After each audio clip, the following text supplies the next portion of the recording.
as the ultimate goal is concerned, I think none of us need have any apprehensions. None of us need have any doubt. But my fear, which I must express clearly, is this. Our difficulty, as I said, is not about the ultimate future.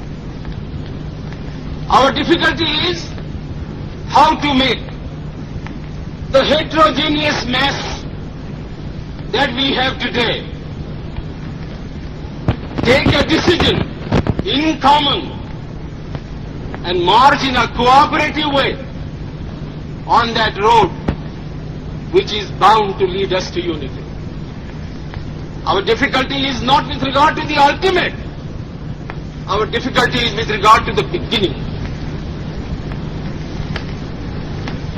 Mr. Chairman, therefore, I should have thought that in order to make a start,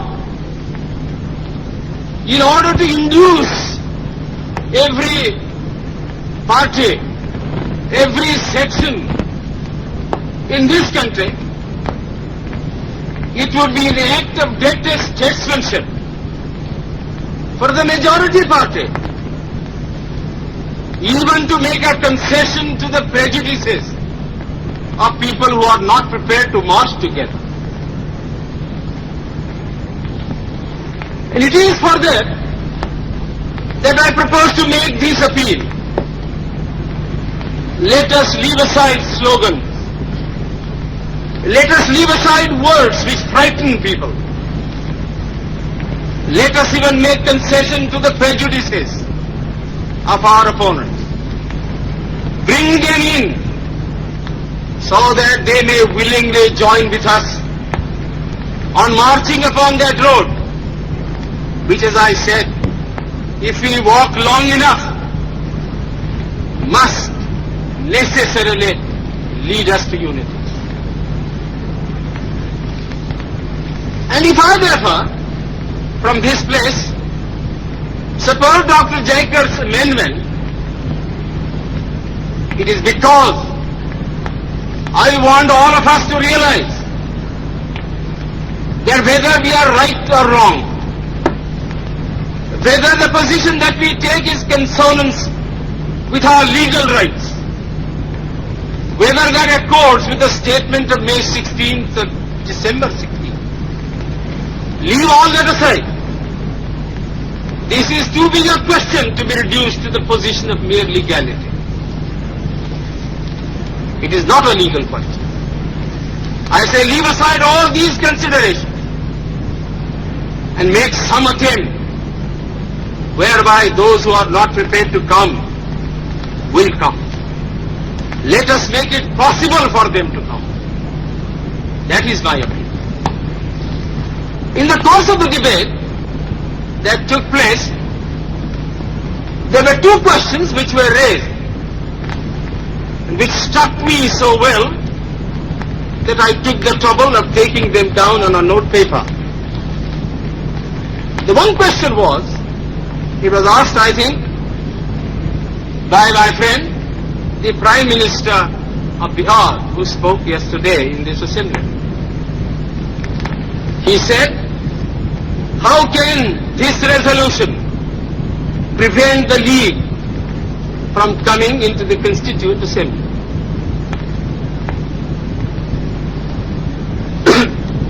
Today, my friend Dr. Shyam Prasad Mukherjee asked another question.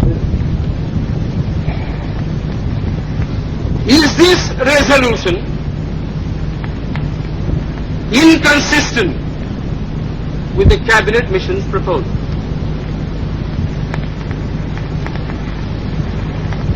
Sir, I think they were very important questions. And they I think ought to be answered. And answered categorically. I do maintain that this resolution, whether it is intended to bring about the result or not, whether it is the result of cold calculation, or whether it is a mere matter of accident, is bound to have the result of keeping the Muslim League out. And I'll substantiate what I said. Sir, I invite your attention to paragraph 3 in the resolution, which I think is very significant and very important.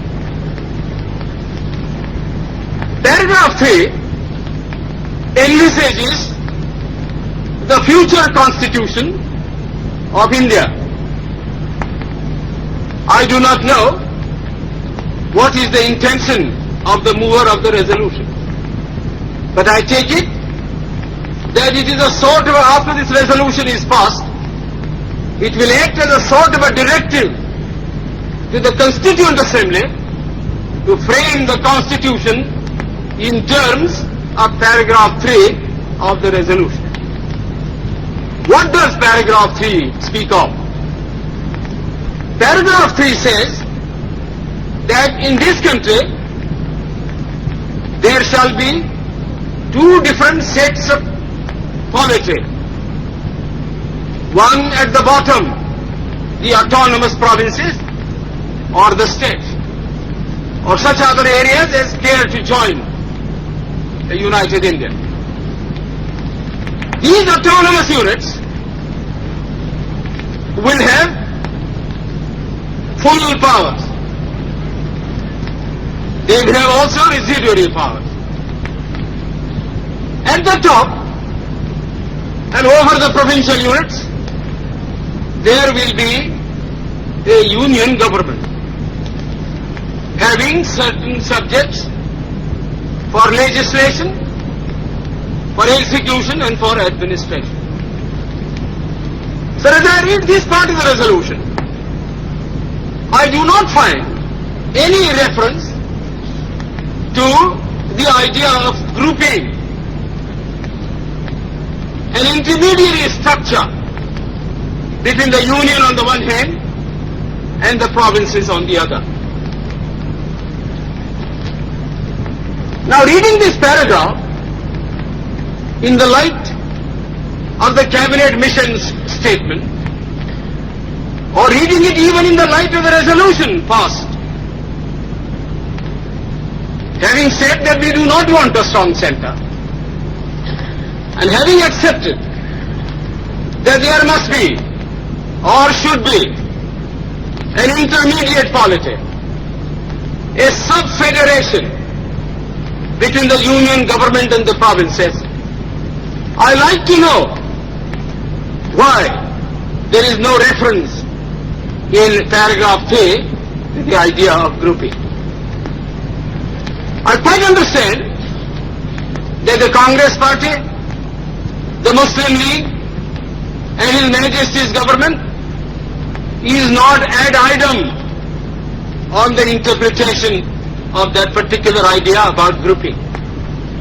But I always thought, and I will be prepared to stand corrected if it's shown that I am wrong, that at least it was agreed by the Congress Party that if the provinces who are to be within the different groups consent to form a union or a sub-federation, the Congress would have no objection to that proposal. I believe I am correct in interpreting the mind of the Congress Party. So the question that I ask is this: why did not the mover of this resolution make reference to the idea of having a union of the provinces or a group of provinces on the terms on which he and his party was prepared to accept? Why is the idea of union completely effaced from this resolution? I find no answer.